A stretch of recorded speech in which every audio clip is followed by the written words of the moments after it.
Vous savez, aujourd'hui, les chrétiens se lamentent en disant comment est-ce que nous ne sommes pas réellement riches, mais les païens sont des riches. Alors, le fait d'être riche, cela n'a rien à voir avec être chrétien ou païen, non. Cela n'a rien à voir. Vous savez qu'un chrétien peut être riche, un païen aussi peut être riche. Alors, qu'est-ce qui fait que l'homme soit riche? Ce n'est pas parce qu'il est appelé à être riche. Ce n'est pas parce qu'il est né dans une famille riche.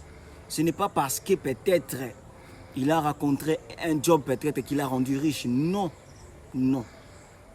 Le fait d'être riche, c'est d'avoir connu la combinaison qu'il y a entre des lois qui régissent l'univers et puis des lois spirituelles. Vous savez, des fois, vous avez besoin de vivre une vie heureuse, mais vous vous posez la question, comment je peux la vivre? Une vie heureuse, c'est dans l'intérieur.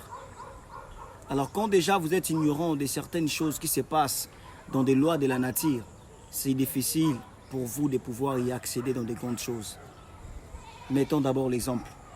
Tu t'étonnes du fait que tu vois ton enfant reproduire ce que tu as fait, ou peut-être redire ce que tu as dit. C'est une loi.